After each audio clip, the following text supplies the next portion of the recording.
তো ভাই, ভিডিও শুরু করার আগে একটা ছোট্ট বিষয় নিয়ে কথা বলে নিই। অনেকেই আগের ভিডিওর কমেন্টে বলেছিলে যে আমি নাকি কিছু ক্যারেক্টার আর এমসির নাম উল্টাপাল্টা বলছি। তো তোমাদের কমেন্ট দেখার পর আমি আবার পুরো বিষয়টা চেক করেছি। আগের ভিডিওটাও দেখেছি, পাশাপাশি একটু রিসার্চও করেছি। কিন্তু অনেস্টলি বলতে গেলে আমার কাছে এমন মনে হয়নি যে আমি কোনো মেইন ক্যারেক্টার বা এমসির নাম ভুল বলেছি। তবে একটা বিষয় আমি বুঝতে পেরেছি, হয়তো তোমরা এমন কিছু ক্যারেক্টারের নামের কথা বলছো যেগুলো সাইড ক্যারেক্টার ছিল, আর সাইড ক্যারেক্টারের নাম অনেক সময় বিভিন্ন সোর্সে বিভিন্নভাবে লেখা থাকে, যার কারণে একটু কনফিউশন তৈরি হতে পারে। তারপরেও আমি তোমাদের ফিডব্যাককে গুরুত্ব দিয়েছি, তাই আজকের ভিডিওতে আমি যতটা সম্ভব সব ক্যারেক্টারের নাম অফিসিয়াল সোর্স অনুযায়ী এবং ক্লিয়ারভাবে বলার চেষ্টা করেছি। আর যদি তোমাদের কাছে এখনও কোনো ক্যারেক্টারের নাম ভুল মনে হয় বা কোথাও উল্টাপাল্টা শোনায়, তাহলে অবশ্যই কমেন্টে জানিয়ে দিও। আমি কমেন্ট পড়ে বিষয়টা আবার চেক করব এবং পরের ভিডিওগুলোতে সেটা ঠিক করার চেষ্টা করব। কারণ শেষ পর্যন্ত তোমাদের ফিডব্যাকই আমাকে আরও ভালো ভিডিও বানাতে সাহায্য করে। তো ঠিক আছে ভাই, আর বেশি কথা না বলে এবার আজকের ভিডিওটা শুরু করা যাক। তো গাইজ, যেমনটা আমরা আগের এপিসোডে দেখেছিলাম, শিয়াওয়ের সাথে আরও অনেক ডিসাইপল এশিয়ান মেথডস বেছে নিয়েছিল, আর তারা সবাই জেড এশিয়ান্ট ক্যারেক্টার্সের মাউন্টেনে এসে পৌঁছেছিল। তারা সবাই এশিয়ান টেক্সট বোঝার চেষ্টা করছিল, আর সেই গ্রিন মুন ফ্লেম দেখেই সবার বুঝতে বাকি ছিল না যে এটা ভীষণ পাওয়ারফুল। অনেক ডিসাইপল ইতিমধ্যেই এশিয়ান টেক্সট বুঝে ফেলেছিল। এল্ডার তাদের অনেক সুযোগ দিতে চেয়েছিল যাতে তারা আরও এগিয়ে যেতে পারে, তাই সে এলসিআর ফর্নেসকে ডেকে নিয়েছিল, যার ভেতরে ছিল অসংখ্য মেডিসিনাল প্রপার্টিজ। কিন্তু তার ভিতরে থাকা এলিক্সির ছিল সীমিত পরিমাণে, যেটা তাদের নিজেদের শক্তি দিয়েই অর্জন করতে হতো। সবাই সেই ফার্নেসের ভেতরে থাকা জগতে প্রবেশ করল। ঠিক তখনই জেন শিয়াওয়ের উপর আক্রমণ করে বসে, কিন্তু মোডাও খুব সহজেই তার আক্রমণগুলো থামিয়ে দেয়। তারপর তাকে নির্মমভাবে মারতে মারতে স্পেসের দিকে নিয়ে যায়। জাভানকু শিয়াওয়ের সাথে লড়তে চেয়েছিল, কিন্তু তখন সেখানে ওয়াংশি এসে পৌঁছায়। সে নিজেই শিয়াওয়ের সাথে ফাইট করতে চেয়েছিল। সে লোটাস থেকে নিচে নেমে আসে, তারপর ঠান্ডা কণ্ঠে বলে, তুমি শুরু থেকেই ভীষণ নোংরা উদ্দেশ্য নিয়ে এখানে এসেছিলে। তুমি আমার লোকদের হুমকি দিয়েছ, তাদের মেরেছেও, এতেও তোমার মন ভরেনি। তুমি আমার নিজের লোকদের সামনেই আমাকে অপমান করেছ। এখন সবাই আমাকে নিচু চোখে দেখে। তার চোখের সামনে তখন ফ্যামিলির সেই দৃশ্য ভেসে ওঠে, যখন সব ডিসাইপল তার উপর সন্দেহ করতে শুরু করেছিল। কারণ শিয়াও যখন সে সিল তৈরি করেছিল, তখন সেখানে শুধু ওয়াংশি আর শিয়াওই উপস্থিত ছিল, তাই কেউ জানতে পারেনি শিয়াও শুধু তার সাথে সময় কাটানোর অভিনয় করছিল। ওয়াংশি বলে, আমি ওয়াং ক্ল্যানের রয়্যাল ফ্যামিলির উত্তরাধিকারী। আমি খুব ভালো করেই জানি এই অবস্থানে পৌঁছানো কতটা কঠিন। এই পথে সামান্য ফুলেরও কোনো জায়গা নেই। কিন্তু তুমি আমার হৃদয় নিয়ে খেলেছ, আমাকে অপমান করেছ। আজ যদি আমি তোমাকে না মারি, তাহলে তুমি চিরদিনের জন্য আমার জীবনের এক কলঙ্ক হয়ে থাকবে।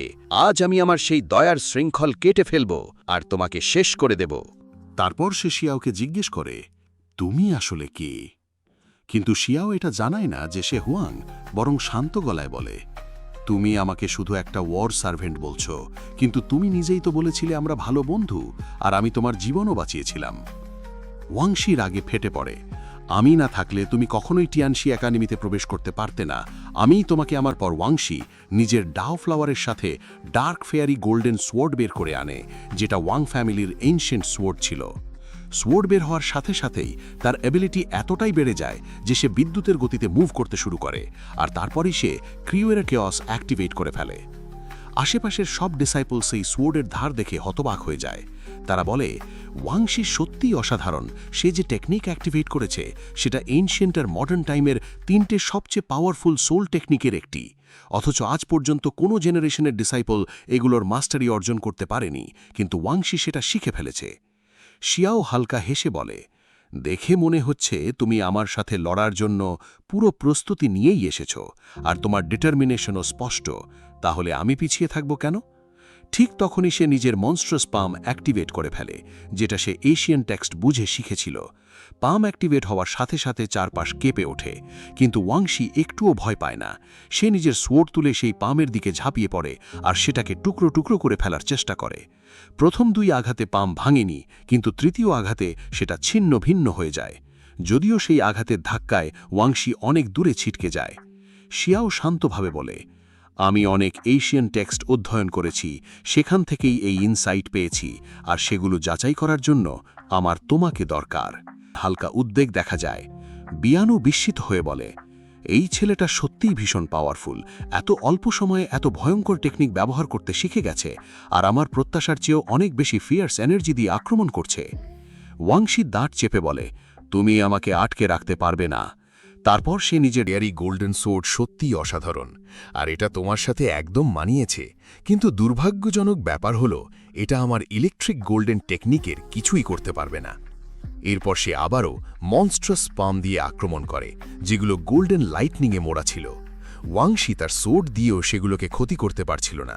তাই এবার সে নিজের কাল্টিভেশন পাথের শক্তি ব্যবহার করে জয়েন্ট সোর্স স্ল্যাশ অ্যাক্টিভেট করে সেই পামের উপর আঘাত হানে। এটা দেখে বিয়ানিউ হতবাক হয়ে যায়। এই মেয়েটা নিজের আসল শক্তি এত গভীরভাবে লুকিয়ে রেখেছিল। ওয়াংশি সেই গোল্ডেন হ্যান্ড এড়িয়ে যায়, তারপর মুহূর্তের মধ্যেই তার পেছনে এসে এন্ডলেস ডার্ক সোর্ড মুভ দিয়ে আক্রমণ করে হ্যান্ডটাকে ধ্বংস করে দেয়।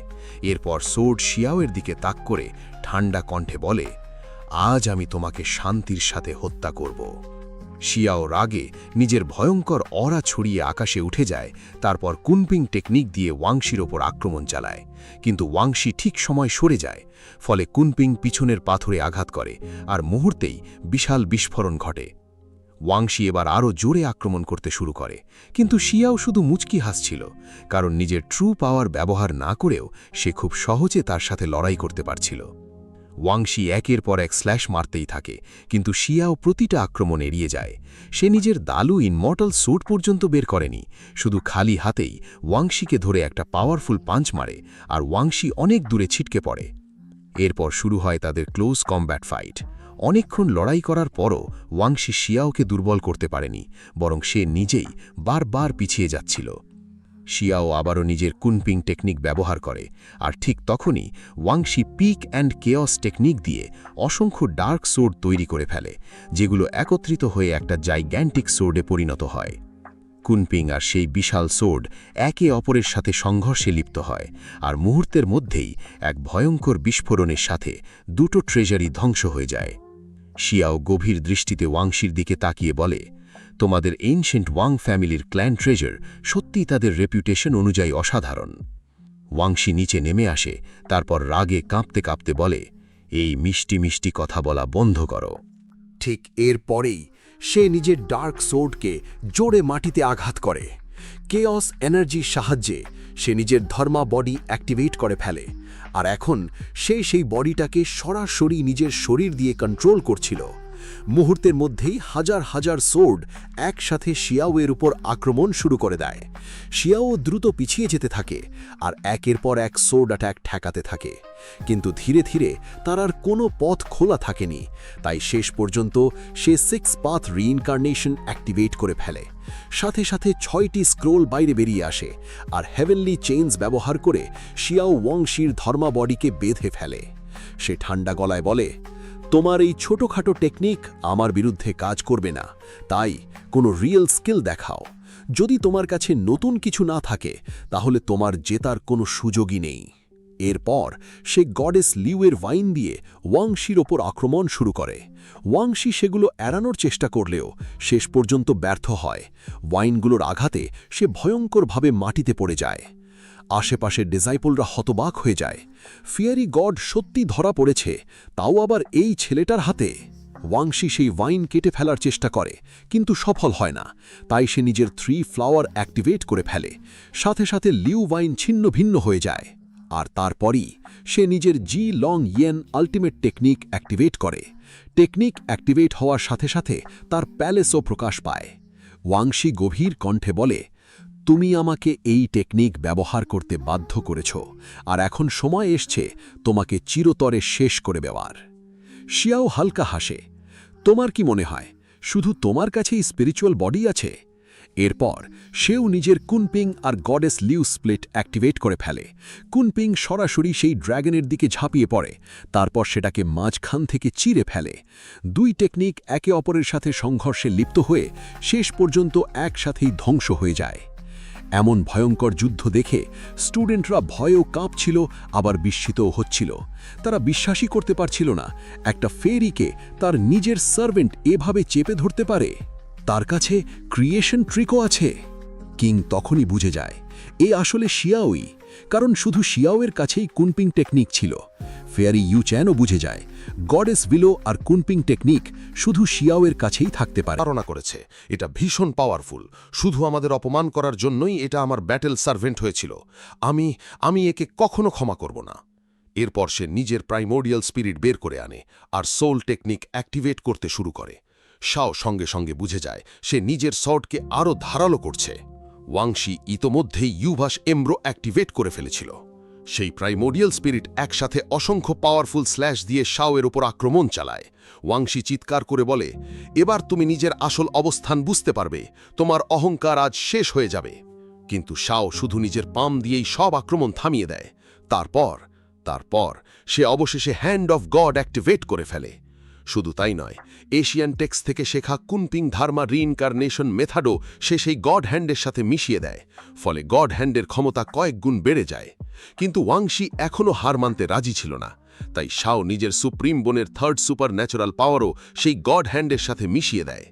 মুহূর্তের হয়তো আমি তোমাকে মারতে পারিনি, কিন্তু একদিন অবশ্যই আসবে যেদিন আমি তোমাকে শেষ করে দেব।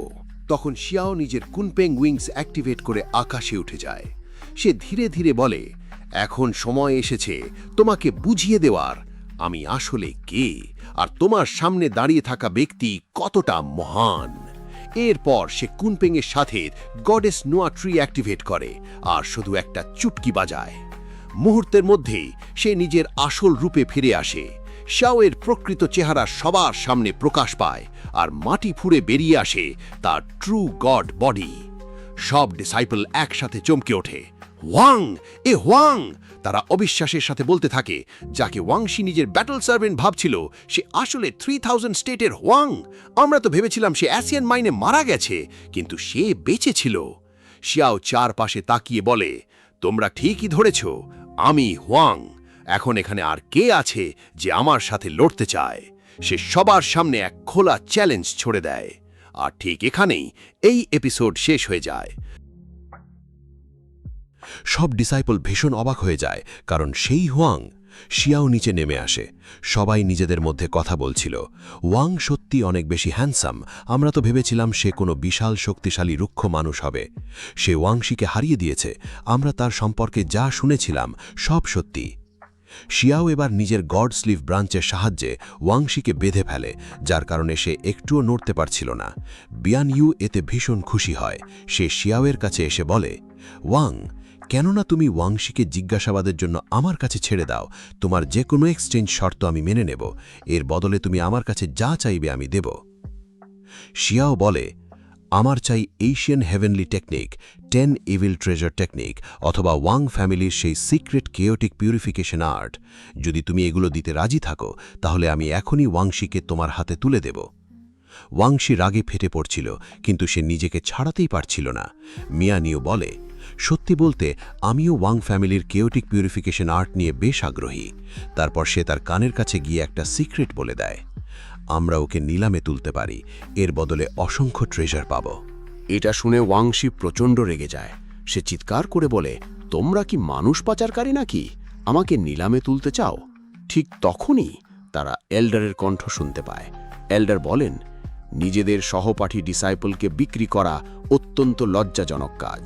তোমাদের দ্রুত এই জায়গায় আবার শান্তি ফিরিয়ে আনা উচিত, আর নিজেরাই এই রেলমে ঘুরে ট্রেজার খুঁজে বের করা উচিত।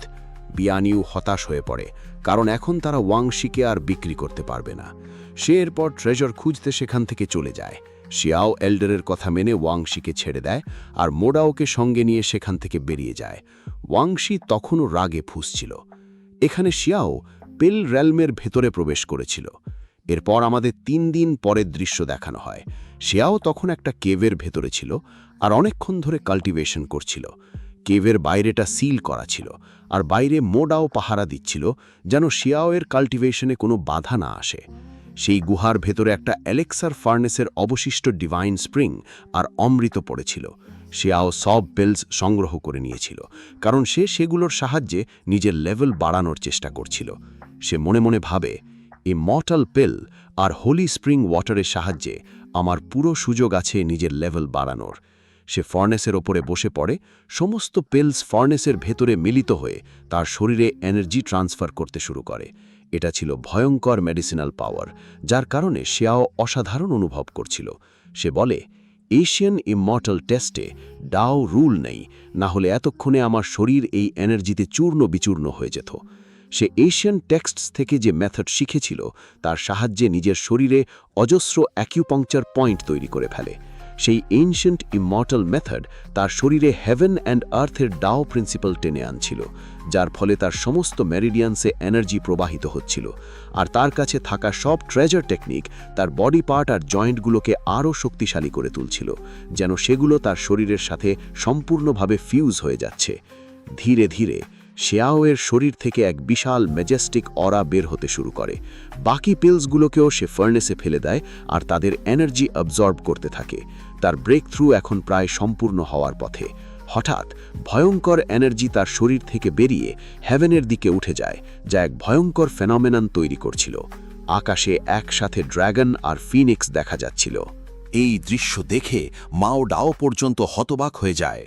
শিয়াও এখন 3 ফ্লাওয়ার স্টেজ অর্জন করে ফেলেছিল, আর ড্র্যাগন আর ফিনিক্সের পাওয়ার আবির্ভাব ছিল 3 ফ্লাওয়ারের পিকে পৌঁছানোর প্রমাণ। সেই রিয়েলমে থাকা সব ডিসাইপল এই তীব্র এনার্জি অনুভব করতে পারছিল। সবাই বিস্ময়ে বলে উঠছিল, এত ভয়ঙ্কর এনার্জি কোথা থেকে বেরোচ্ছে, যা আকাশ চিরে হেভেন পর্যন্ত পৌঁছে যাচ্ছে। কেউ কেউ বলছিল, এই এনার্জি গ্যালাক্সিকেও প্রভাবিত করছে। আমরা নিজেদের চোখে যেন পুরো ব্রহ্মাণ্ড দেখতে পাচ্ছি। এটা কেমন অলৌকিক ঘটনা! সবাই সেই এনার্জির উৎসের দিকে ছুটে যায়। তারা মাও ডাওকে দেখেই বুঝে যায় এটাই সেই জায়গা যেখানে শিয়াও কাল্টিভেশন করছে। বিয়ান ইউ, খিং, ফেয়ারি ইয়ান, মুন্টু আর বাকি সব ডিসাইপেলও সেখানে পৌঁছে যায়। কয়েক মুহূর্ত পর শিয়াও এর তৈরি করা সিল ভেঙে যায়। শিয়াও সফলভাবে ব্রেক থ্রু সম্পূর্ণ করেছে। গুহার ভেতর থেকে এক প্রচণ্ড এনার্জি বিস্ফোরণের মতো বেরিয়ে আসে, যা সবাইকে কাঁপিয়ে দেয়। সবাই আতঙ্কিত হয়ে পড়ে, কিন্তু খিং ভীষণ খুশি ছিল, কারণ তার হাজব্যান্ড এক বিশাল অ্যাচিভমেন্ট অর্জন করেছে। অসংখ্য লোটাস গুহা থেকে বেরিয়ে এসে পুরো জায়গা ঢেকে দেয়। সেই লোটাসগুলো লাইটনিংয়ের সাথে ফিউজ ছিল। বিয়ান ইউ পর্যন্ত সেই দৃশ্য দেখে নিজেকে লোটাস ছোঁয়া থেকে আটকাতে পারেনি। ঠিক তখনই শিয়াও তীব্র লাইটনিংয়ের মাঝে বাইরে বেরিয়ে আসে। তার শরীর থেকে বিপুল এনার্জি রিলিজ হচ্ছিল, আর এখন সে লাইটনিংয়ের মতো দ্রুত হয়ে গিয়েছে। সে মুহূর্তের মধ্যে আকাশে উঠে নিজের অরা ছড়িয়ে দেয়, যার ফলে আশেপাশের পাহাড় ধ্বংস হয়ে যায়। শিয়াও হোলি স্যাক্রিফাইস রিয়েলম থেকে হেভেনলি গড রিয়েলমে পৌঁছে গিয়েছিল, যা ছিল 10ম লেভেল। এরপর সে নিজের লিউ ব্রাঞ্চের সাহায্যে দাও ফ্লাওয়ারের মাঝখান থেকে উপরে উঠে আসে। এখন সে 3 ফ্লাওয়ার গ্যাদারিংয়ের টপে পৌঁছে গেছে। এই দৃশ্য দেখে সবাই স্তব্ধ হয়ে যায়। ডিসাইপলরা বলে, এই ওয়াং আগেই এত শক্তিশালী ছিল, আর এখন সে হেভেনলি গড রিয়েলমে পৌঁছে গেছে। এখন সে ঠিক কতটা পাওয়ারফুল হয়ে গেছে! আর সে তো মাত্র 20 বছরের একটা ছেলে। ইতিহাসে আজ পর্যন্ত এমন কখনো হয়নি যে কেউ 20 বছর বয়সে হেভেনলি গড রিয়েলমে পৌঁছেছে। সবাইয়ের চোখ বিস্ফারিত হয়ে গিয়েছিল। তারা বুঝতে পেরেছিল শিয়াও এই বর্তমানের আর সবচেয়ে ইয়াংগেস্ট হেভেনলি গড, আর এটা ঠিক যেন কেউ কাল্টিভেশন হিস্ট্রিকে পুরোপুরি বদলে দিয়েছে। শিয়াও মনে মনে ভাবে, আমি এখনও এই মর্টাল সিডের সাথে পুরোপুরি ফিউজড হইনি, আর আমাকে এখনও অসংখ্য ট্রিবিউলেশন পার করতে হবে। তখনই আমার পাওয়ার আরও বাড়বে। কিন্তু এই মুহূর্তে আমার মনে হচ্ছে আমার শরীর আর আত্মা সম্পূর্ণ বদলে গেছে, যেন তাদের পুনর্জন্ম হয়েছে। এরপর সে এমন গতিতে দৌড়াতে শুরু করে যে কেউ তাকে দেখতে পর্যন্ত পারছিল না। তার চলার চাপেই চারপাশের পাথর ভেঙে ধ্বংস হয়ে যাচ্ছিল। সবাই তার এই ব্রেক থ্রুকে এমন মনে করছিল যেন কোনো ফিনিক্স নিজের হাড়ের ভস্য থেকে আবার জন্ম নিয়েছে। আর তারপর সে কিং আর বাকি সব কাল্টিভেটরের সামনে এসে দাঁড়ায়। শিয়া কিং ইর সাথে দেখা করতে চেয়েছিল। কিং ইও তাকে দেখে খুশি হয়ে যায়। শিয়াও তার কাছে এগিয়ে আসে, কিন্তু তারপর তার দৃষ্টি ফেয়ারি উছেনের দিকে যায়, যে সেখান থেকে চলে যাচ্ছিল। শিয়াও বলে, আমরা তো অনেক দিন ধরেই একে অপরকে চিনি, অন্তত একটা হ্যালো তো বলতেই পারি। ফেয়ারি উছেন হালকা হাসি দিয়ে বলে, ব্রাদার শিয়াও, তোমার সত্যিই জোক মারতে খুব ভালো লাগে। তারপর সে সেখান থেকে চলে যায়। বিয়ানিও তখন বলে, ওয়াং, তোমার এই অসাধারণ প্রতিভা দেখে আমার মনে হচ্ছে তোমার আমার সেক্টে যোগ দেওয়া উচিত, আর আমার এই প্যালেস ইনভিটেশন তোমার জন্য সব সময় খোলা থাকবে। ঠিক তখনই 10 ক্রাউন কিং ভয়ঙ্কর এনার্জি নিয়ে সেখানে উপস্থিত হয়। সে শিয়াওকে হেভেনলি গড রেলমে পৌঁছানোর জন্য অভিনন্দন জানায়। তারপর বলে, তুমি কি আমার সাথে ফাইট করার জন্য প্রস্তুত? আমি অনেক দিন ধরেই জানতে চাইছিলাম আমাদের মধ্যে আসলে কে বেশি পাওয়ারফুল। এটা বলেই সে নিজের অরা চারদিকে ছড়িয়ে দিতে শুরু করে। শিয়াও বলে, অবশ্যই আমি লড়াইয়ের জন্য প্রস্তুত, ফাইট থেকে আমি কখনো পিছিয়ে থাকি না। কিন্তু ঠিক তখনই এল্ডারের কণ্ঠ ভেসে আসে। তিনি বলেন, তোমাদের নিজেদের মধ্যে লড়াইয়ের বদলে ইমমর্টাল এনশিয়েন্ট টেস্ট বোঝার ওপর নজর দেওয়া উচিত, কারণ টিয়ান একাডেমির সব ডিসাইপেলদেরকে খুব শিগগিরই বাউন্ডারি টুম্বে যেতে হবে, যাতে আমাদের যত বেশি সংখ্যক ডিসাইপেল ইমমর্টাল সিড খুঁজে পায়। 10 ক্রাউন কিং কিছুটা হতাশ হয়ে পড়ে, কারণ এখন সে শিয়াওয়ের সাথে লড়তে পারবে না। সে শিয়াওয়েকে বলে, যখন আমরা বাউন্ডারি টুম থেকে ফিরে আসব, তখন আমরা অবশ্যই একটা স্যাটিসফাইং ব্যাটল করব। কিন্তু আমরা এত দিন ধরে একে অপরকে চিনি, অথচ আমি এখনও তোমার আসল নাম জানি না। তুমি কি আমাকে সেটা বলতে পারো? 10 ক্রাউন কিং বলে, আমার আসল নাম টিয়ানজি। তারপর সে হঠাৎ শিয়াওয়ের কাছে এসে নিচু গলে বলে, আমি আমাদের সেই লড়াইয়ের জন্য অধীর আগ্রহে অপেক্ষা করব। এরপর সে সেখান থেকে চলে যায়। শিয়াও শুধু মুচকি হাসছিল, কারণ তার সম্পূর্ণ বিশ্বাস ছিল সে টিয়ানজিকে হারিয়ে দেবে। এরপর আমাদের 3 মাস পরের দৃশ্য দেখানো হয়। শিয়াও কিংয়ের সাথে এক বিশাল ম্যাগমাতে ভরা এলাকা পার করছিল। শিয়াও বলে, টানা 3 দিন কাল্টিভেশন করার পর আমি অবশেষে 1 মিলিয়ন অর্থাৎ 10 লাখ ইমমর্টাল এনশিয়েন্ট টেস্ট বুঝতে পেরেছি। আর এখন সময় এসেছে আমার বন্ধু ফ্যাটি লিটল র্যাবিট আর আমার ছোট ভাইয়ের সাথে দেখা করার, কারণ টিয়ান একাডেমিতে আসার পর থেকে আমি তাদের সাথে আর দেখা করতে পারিনি। কিং এই বলে, আমিও সিস্টার ফুংউয়ের সাথে দেখা করতে চাই। সে ছিল 3000 স্টেটের এক কাল্টিভেটর, আর টিয়ান একাডেমিতে ওয়াং শিয়ের অনেক সাহায্য করেছিল। কিছুক্ষণ পর তারা ধর্মা প্র্যাকটিস রিয়েলমে পৌঁছে যায় এবং দ্রুত এগোতে শুরু করে। কিং এই বলে, আমাদের 3000 স্টেটের মানুষরা তোমার মৃত্যুর খবর পাওয়ার পরও বিশ্বাস করেনি যে তুমি সত্যি মারা গেছো। তারা এখনও বিশ্বাস করে তুমি বেঁচে আছো, আর যখন সবাই তোমাকে জীবিত দেখবে তখন তারা নিশ্চয়ই ভীষণ অবাক হয়ে যাবে। শিয়াও হেসে বলে, তুমি ঠিক বলছো, এখন দেখার বিষয় তারা অবাক হবে নাকি ভয়ঙ্কর ধাক্কা খাবে। ঠিক তখনই তারা এক ভয়ঙ্কর বিস্ফোরণ দেখতে পায়, যা কাছের একটা এলাকায় হয়েছিল। শিয়াও বলে, এটা আমার খুশিতে ফাটানো আতশবাজির মতো লাগছে না, নিশ্চয়ই এখানে খারাপ কিছু ঘটেছে। এরপর তারা দ্রুত সেই জায়গার দিকে ছুটে যায়। এখন আমাদের ফিনিক্স ডান্স প্র্যাকটিস এরিয়ার দৃশ্য দেখানো হয়, যেখানে ফাংভু আহত হয়ে অনেক দূরে ছিটকে পড়েছিল। এক জিন ইউনান নামের মেয়ে তাকে মারছিল। সে ফাংভুর বুকে পা রেখে তার হাড়ে প্রচণ্ড ব্যথা দিচ্ছিল আর বলছিল, তুমি সেই বাজে 3000 স্টেটের কাল্টিভেটর, তবুও তুমি এই বিশেষ ইমমর্টাল ট্রেজার ব্যবহার করতে চেয়েছ? ফাংভু দাঁতে দাঁত চেপে বলে, তুমি খুবই নিচু মানসিকতার। তুমি রাজি হয়েছিলে যে আমরা কারেন্ট এরা মেথড দিয়ে ফাইট করব, তবুও তুমি ইমমর্টাল চি ট্রেজার ব্যবহার করে আমাকে প্রতারণা করেছ। জিন ইউনান ঠান্ডা গলায় উত্তর দেয়, আমাদের একাডেমিতে এটাকেই জয়ের উপায় বলে ধরা হয়, আমরা এটাকে স্ট্র্যাটেজি বলি, কিন্তু তুমি এসব কিছুই বোঝো না। ঠিক তখনই শিয়াও আর কুইং ই সেখানে পৌঁছে যায়। জিন ইউনান তাদের দেখে কিছুটা দূরে সরে দাঁড়ায়। কুইং ই দ্রুত ফাংবুকে সামলায়, কিন্তু তার শরীরে অনেক গভীর আঘাত ছিল। ফাংবু শিয়াওকে জীবিত দেখে খুশিতে ভরে যায়। সে কাঁপা গলায় বলে, তোমাকে জীবিত দেখে আমার সব কষ্ট দূর হয়ে গেছে। শিয়াও নিজের পাওয়ার দিয়ে তার শরীর পরীক্ষা করে। সে বুঝতে পারে তার বডির দাও প্রিন্সিপাল ধ্বংস হয়ে যাচ্ছে। তাই সে সঙ্গে সঙ্গে একটা ফিনিক্স ব্লাড ক্রিস্টাল বের করে আর তার শরীর রিকভার করতে শুরু করে। জিন ইউনান তখন বলে, একজন হেভেনলি কাল্টিভেটর হয়ে তুমি এই তুচ্ছ মেয়েটার জন্য এত প্রেশিয়াস ফিনিক্স ব্লাড নষ্ট করছো কেন? সে একটা আবর্জনার এলাকার মেয়ে, তার শুধু মরারই প্রাপ্য। শিয়াও নিজেও 3000 স্টেট থেকে এসেছিল, আর 3000 স্টেটকে অপমান করা মানে তার সম্মানকে অপমান করা।